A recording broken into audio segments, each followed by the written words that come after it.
My grandpa died on a Tuesday, 92 years old, peaceful, holding the photo of his unit like always. The one where they wore faded uniforms and tired smiles. The one he never talked about.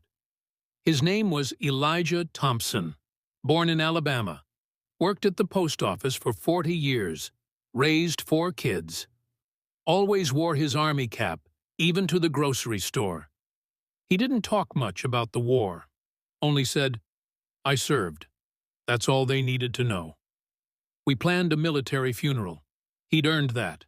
He'd bled for that. We chose the veterans section of the Oak Ridge Cemetery, the only one in town with white crosses and flag holders built into the grass. But when we called the cemetery director, he said, "I'm sorry, his name isn't on the Department of Defense registry. No proof of service, no burial with military honors." I paused, thought I misheard. "He served in World War II. The man cleared his throat. "Then he should be in the system, but he's not." My mom called the VA. They said the same thing. No record of Elijah Thompson ever serving. But I'd seen the medals. I'd touched the old uniform in his closet. I'd seen the letters, the ones with APO return addresses and yellowed pages. I told the man at the cemetery, he fought. Just because the government lost him doesn't mean he didn't exist. He said, "Ma'am, I understand your frustration, but we have policies, and frankly, a lot of people claimed things back then." That word sat in my throat like fire. Claimed. I went home, pulled out every box from the attic, found the shoebox with his handwriting.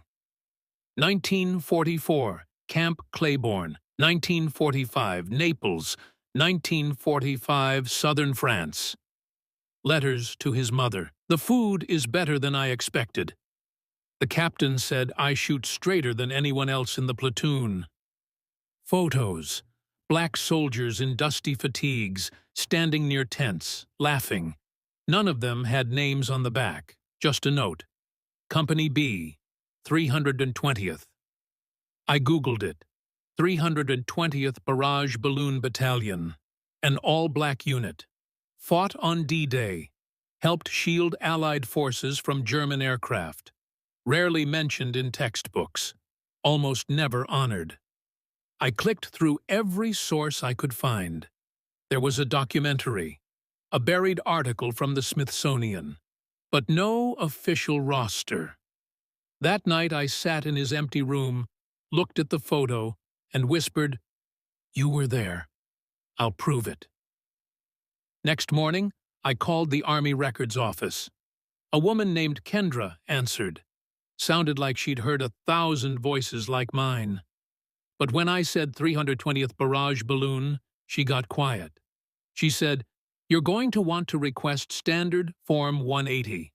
But fair warning, the 1973 fire destroyed millions of Wabibabu 2 personnel files, especially from segregated units." I asked, "So what do I do?" She said, "You dig, and you don't stop." I filed the form. Then I posted his photo online. Captioned, "My grandfather served. He's not in the system, but he was real." By evening, it had 8,000 shares. Comments poured in. My uncle was in the 761st Tank Battalion. Never got recognized. My father had medals, but no one believed him. They erased them, one by one. Then I got a DM. From a man in Georgia. Said his granddad had served with the 320th. Said he had a journal with a list of names. I asked if Elijah Thompson was on it. He replied with a photo. There it was. Page 4. E. Thompson, Louisiana born. Sharp shooter. Didn't smile much. That night I cried because I finally had proof. And because they'd buried these men twice, once in silence and again in bureaucracy. I took the scanned journal entry and printed it out, held it in my hands like it was sacred. E. Thompson, Louisiana-born, sharpshooter, Didn't smile much. That was him. That was my grandfather. Someone had remembered. And now it was my turn to make the world remember too. I took the evidence, the journal scan, the photo, his letters, to the local Veteran Services office. The woman behind the glass barely glanced at it. If his name's not in the system, we can't issue burial clearance. I pushed the paper forward.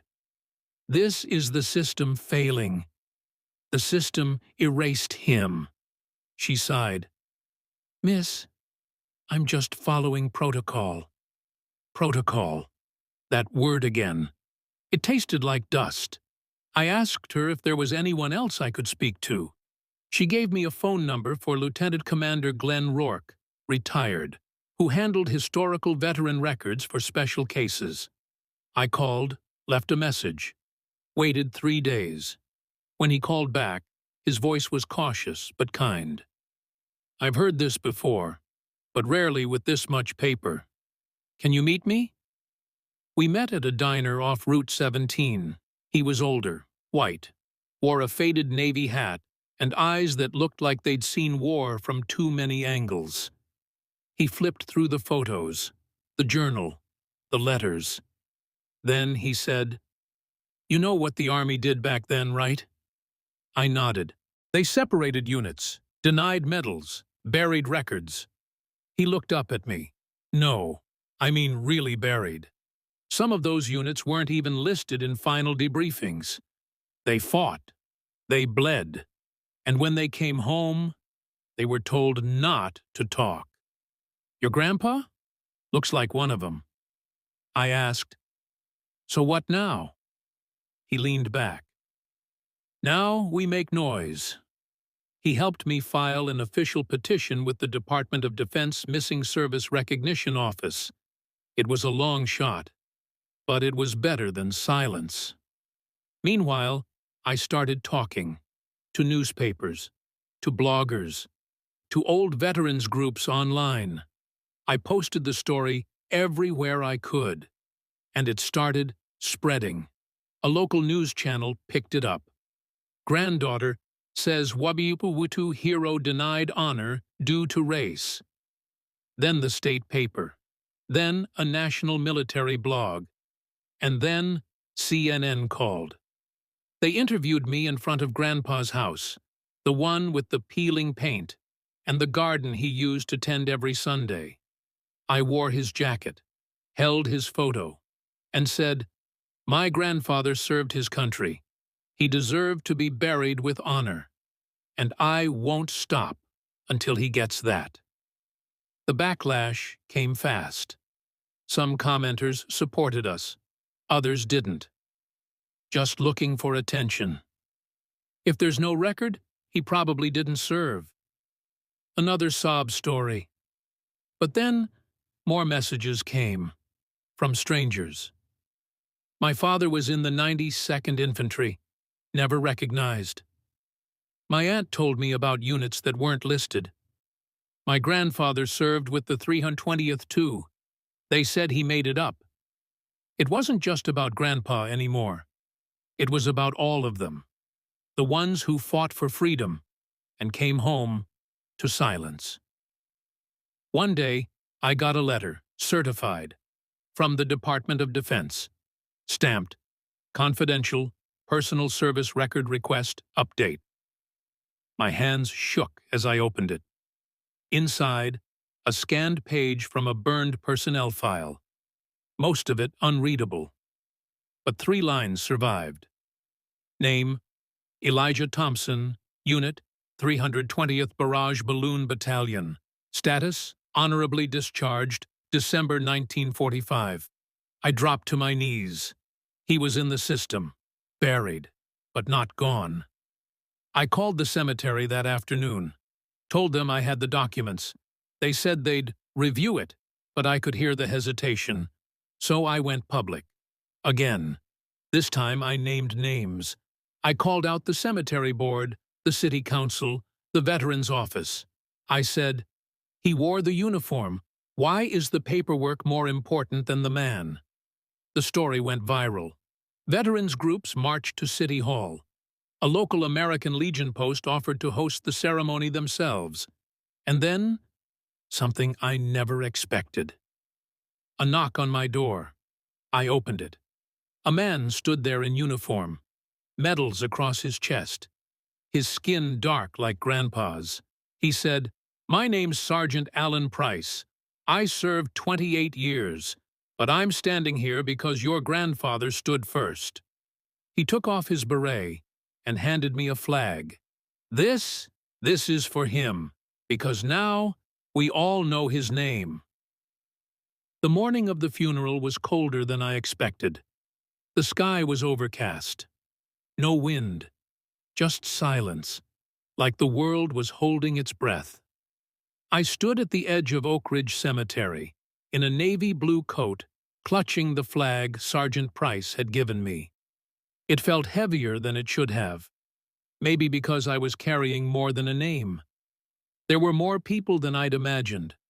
I thought maybe 20 or 30 would come, but there were hundreds. Black veterans from every generation, families holding faded photos, reporters, kids with flags, and in the very back, barely noticeable, the same woman from the veterans' office, tears in her eyes. The city had finally agreed.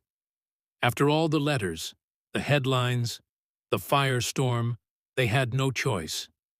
Elijah Thompson would be buried with full military honors. Bugle, color guard, 21-gun salute.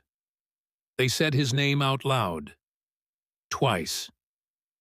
Private Elijah James Thompson, United States Army, 320th Barrage Balloon Battalion. The second time, the voice cracked. And the sound that followed? It wasn't silence. It was 1,000 people finally exhaling. They folded the new flag and handed it to me.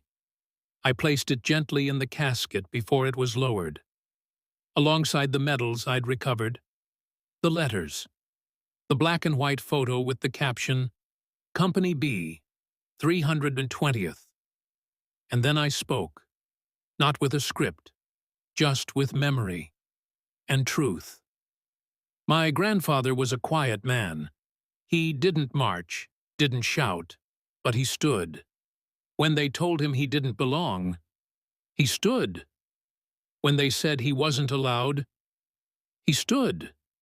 When history tried to erase him, he stood anyway. He fought a war across the ocean, and then came home to fight another one. And he never asked for a parade. Just a place to rest.